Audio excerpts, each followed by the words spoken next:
Halina mga bata, tayo nang mag-aral. Sa math, walang maiiwan. Math-sayang math-aral, tayo ng math-tuto upang ika'y umasenso. Maging matyaga, maging matalino, halina't mag-aral na tayo. Maging matyaga, maging matalino, halina't mag-aral na tayo. Halina mag-aral na tayo. Halina, halina, halina, mag-aral na tayo.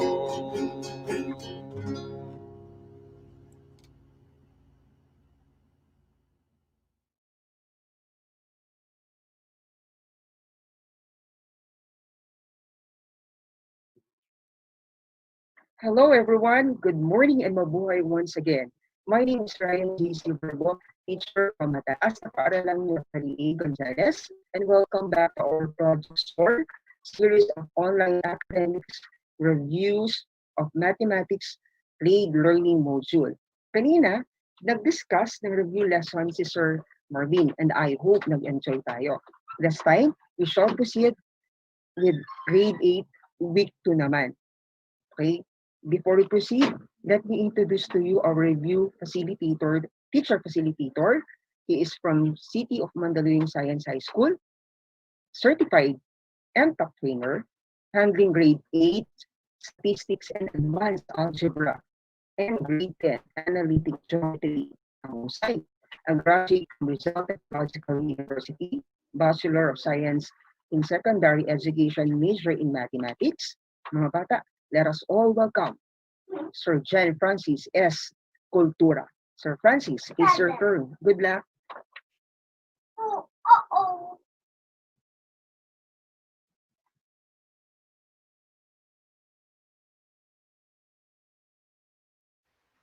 Good day parents, teachers, and learners. Welcome to our Project SOAR series of online academic review for mathematics CLAID learning modules. I am John Francis S. Cultura, a teacher from City of Mandaluyong Science High School, and I will be your reviewer for week 2 of grade 8 mathematics.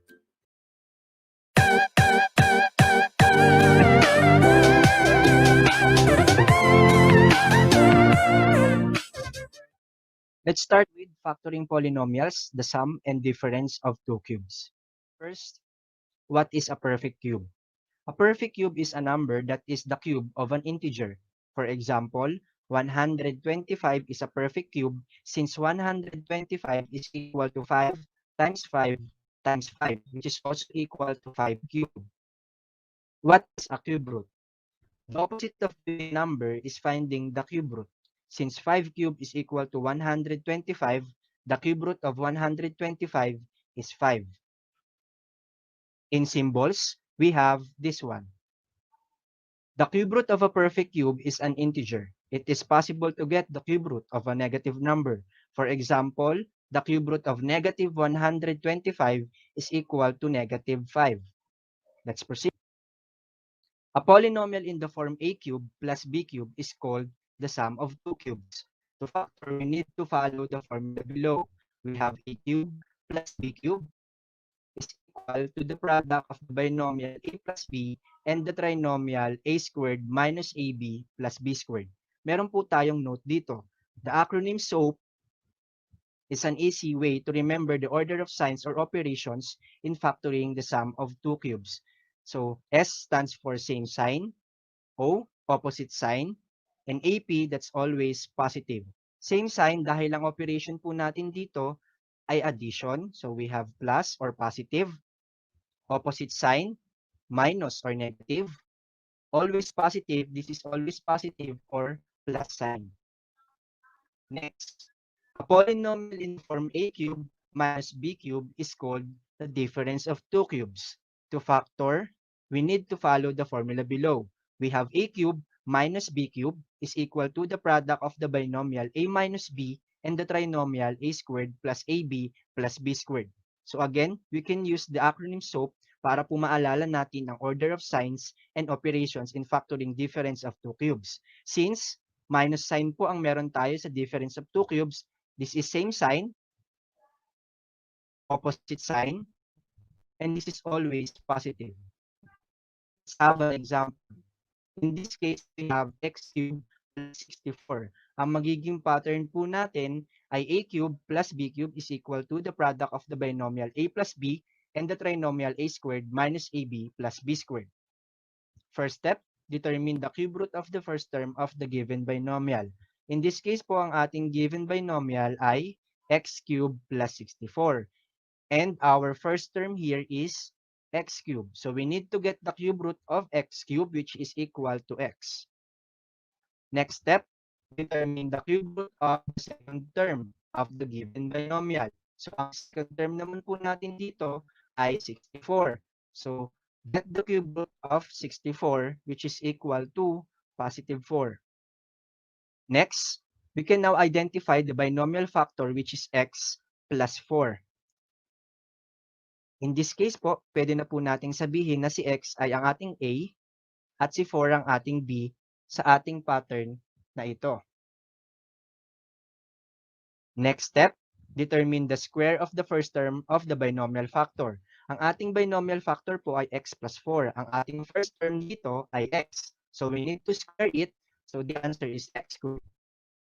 Next, determine the product of the cube roots. So mga cube roots po natin ay x at 4. Multiply lang po natin sila para makuha si 4x. Last step, determine the square of the second term of the binomial factor. Sa ating binomial factor na x plus 4, 4 is our second term. So square lang po natin siya, ang magiging sagot po ay 16. So ang ating final answer, we have x cubed plus 64 is equal to, ang magiging factored form po niya ay ang product po ng binomial x plus 4 at ang trinomial na x squared minus 4x plus 16. So again, use the acronym SOAP to identify the order of the signs or operation. This is same sign, opposite sign, and this is always positive. Next example, we have y cubed minus 216. At ang pattern po natin dito ay a cubed minus b cubed is equal to the product of the binomial a minus b and the trinomial a squared plus ab plus b squared. First step, determine the cube root of the first term of the given binomial. The given binomial is y cubed minus 216. Ang ating first term is y cubed. Cube root of y cubed is equal to y. Next step, determine the cube root of the second term of the given binomial. Ang ating second term po ay 216. The cube root of 216 is equal to 6. At magkakaroon na po tayo ng binomial factor which is y minus 6. This is our A and this is our B in this pattern. Next, determine the square of the first term of the binomial.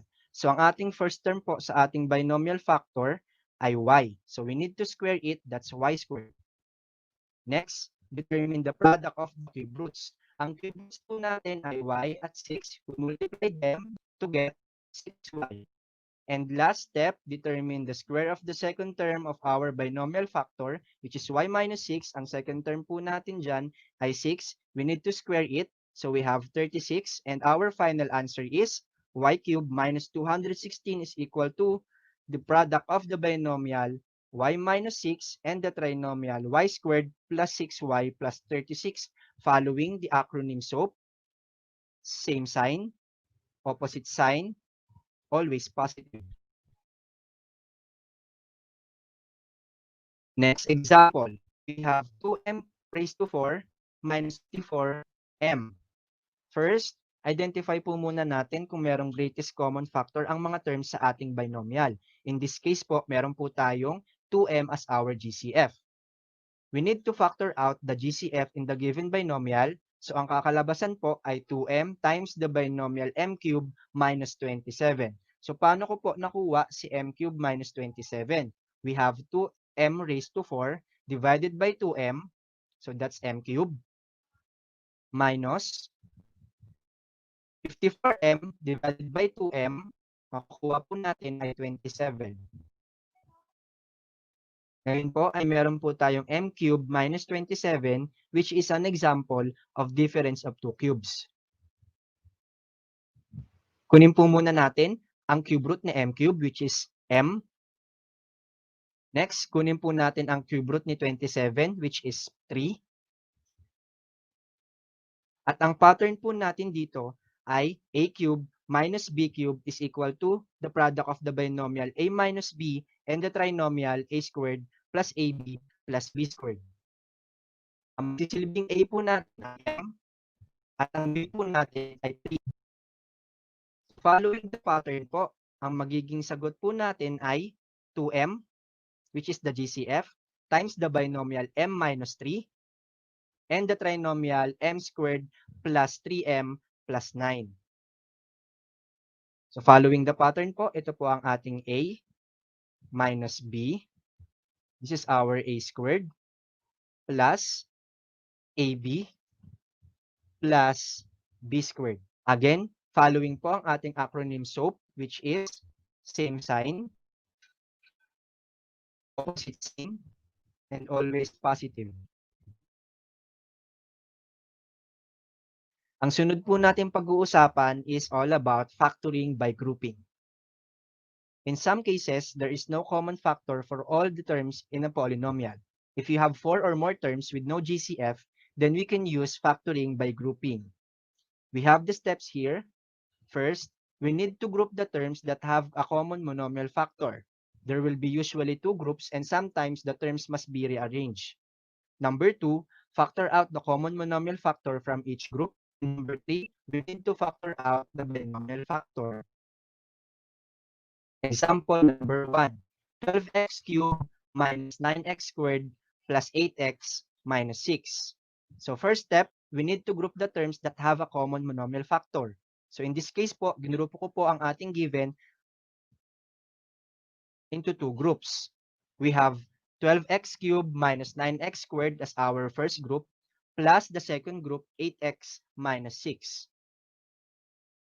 Next, we need to factor out the common monomial factor from each group. In the first group, ang common monomial factor po natin ay 3x squared.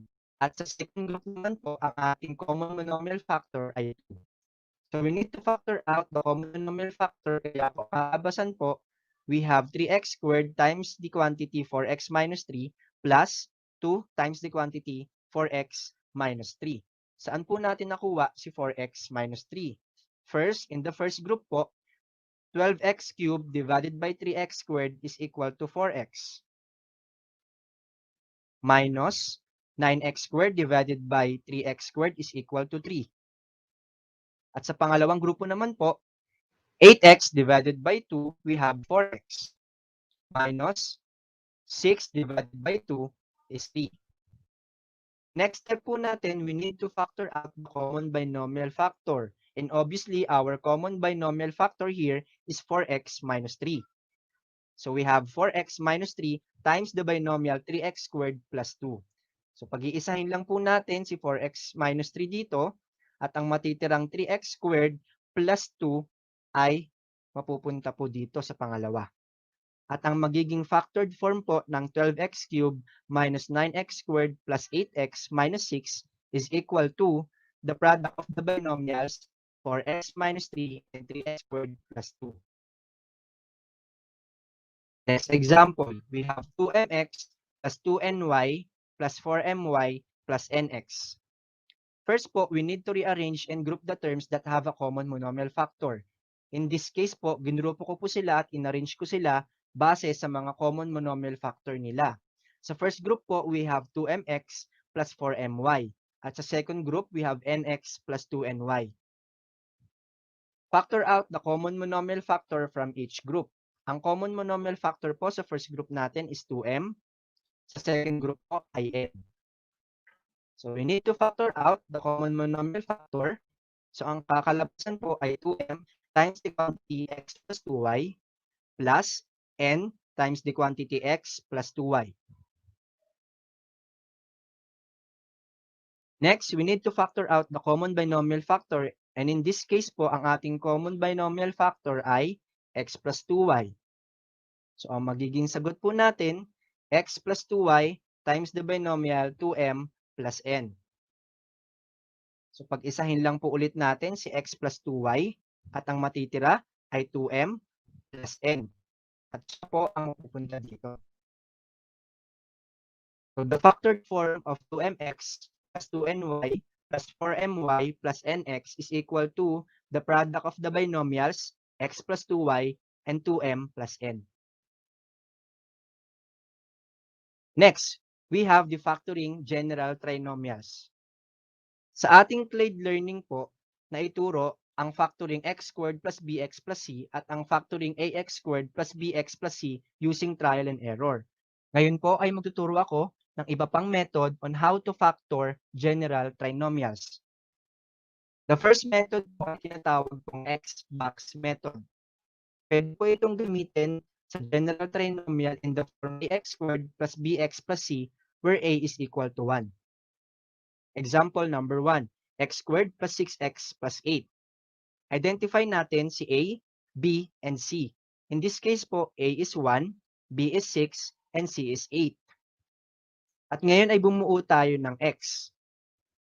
Sa taas na parte, isusulat po natin ang product ni A and C. In this case, 1 times 8 is equal to 8.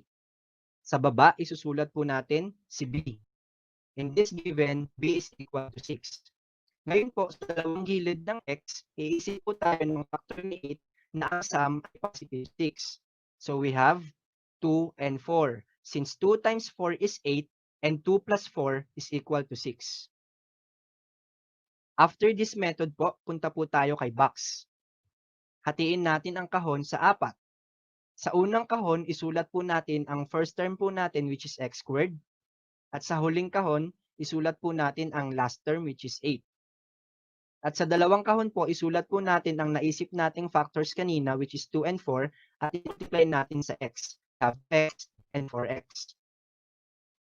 Ngayon ay isulat po natin ang mga factors ni x squared sa tabi niya. We have x and x. Dahil x times x is equal to x squared. Next, we have 2x divided by x is equal to positive 2. And we have 4x divided by x which is positive 4. At i-double check po natin, positive 2 times positive 4 is equal to 8.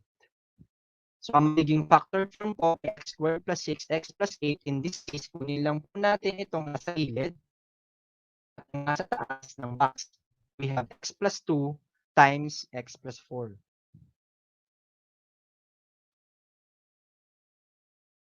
Next example, ngayon naman po, a is greater than 1. We have 2x squared plus 11x plus 12. Identify a, b, and c. We have a is equal to 2, b is equal to 11, and c is equal to 12. Gumawa po tayo ng x. Sa itaas na parte, we have ac which is 2 times 12, 24. Sa baba, we have b which is 11. Sa dalawang gilid po ng x, isipin po natin ang factors ni 24 na ang sum ay 11.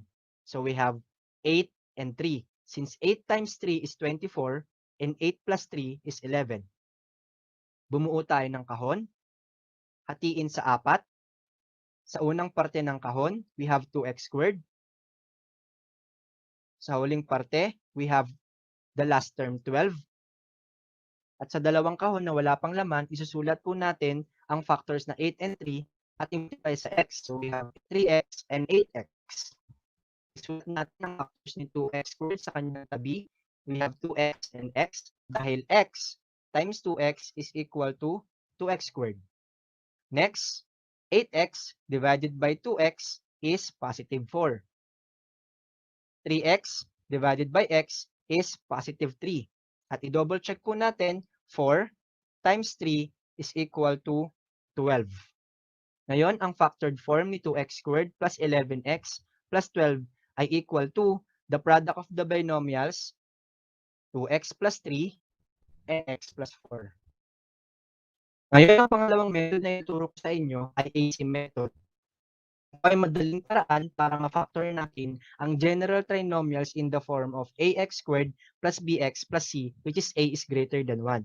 Let's have the example number 1. 6x squared minus 11x plus 4. Una natin gagawin, i-multiply natin ang value ni a kay c. So we need to multiply 6 and 4. Ang kakalabasan po ay 24. And then i-copy po natin ang natirang terms. We have x squared minus 11x plus 24, which is the result of a times c. And then proceed po tayo sa factoring. Factors of 24 na ang sum po ay negative 11. We have negative 3 and negative 8. Since negative 3 times negative 8 is equal to 24, negative 3 plus negative 8 is equal to negative 11. So we have x minus 3 and x minus 8. Kanina ay minultiply natin si a kay c, kaya nakuha natin si 24. Ngayon naman, i-divide natin si 6 sa mga factors na nakuha natin kay 24. So we have 3 divided by 6 and 8 divided by 6. I-simplify lang po natin sila. We have x minus 1 half and x minus 4 over 3. At ituloy natin ang proseso dito. We have x minus 1 half times the quantity x minus 4 over 3. Ang sunod po natin gagawin, i-slide po natin ang denominator papunta sa unahan ni x, ganun din sa kabila, at i-retain si 1 at 4. So magiging 2x minus 1 times the quantity 3x minus 4. Therefore, this is now the factored form of 6x squared minus 11x plus 4. Next example, we have 3x squared plus 5x minus 2. Again, i-multiply po natin ang value ni a kay c. Magiging x squared plus 5x minus 6. I-factor po natin siya. Isipin ng mga factors ni negative 6 na ang sum ay positive 5. So we have 6 and negative 1. Dahil 6 times negative 1 is negative 6, and 6 plus negative 1 ay positive 5. So we have x plus 6 and x minus 1. Kanina ay minultiply natin si 3 kay c, kaya nakuha natin si 6. Ngayon ay i-divide naman natin ang mga factors ni 6 kay 3. We have over 3 and we have over 3. I-simplify po natin. We have x plus 2 and x minus 1/3. Tuloy po natin dito sa kabila. We have x plus 2. At ang gagawin po natin kay x minus 1/3, again, i-slide po natin si 3 sa unahan ni x. So ang magiging final answer po natin ay x plus 2 times the binomial 3x minus 1. Last example is 3x squared minus 19x plus 20. Multiply po natin si 3 kay 20. So magiging x squared minus 19x plus 60. And then, we factor. Isipin po natin ang factors ni 60 na ang sum ay negative 19. So we have negative 15 and negative 4. Since negative 15 times negative 4 is positive 60, negative 15 plus negative 4 is negative 19. So we have x minus 15 and x minus 4. Ngayon na i-divide natin sa 3. At i-simplify, we have x minus 5 at x minus 4 over 3. Again, slide natin si 3 sa unahan ni x. At ang magiging sagot ay x minus 5 times the binomial 3x minus 4. Dito na tapos ang aking presentation. Sana ay meron kayong natutunan. At kung may mga katanungan kayo, pwedeng bisitahin ang aming official page, Math Team, Mathematics Teachers Association of Mandaluyong, at maaaring mapanood ang iba pang video sa mga susunod na linggo. Thank you for watching. And again, this is Sir Kul's saying, Math-sayang mag-aral, tayo ng matuto. Maraming salamat.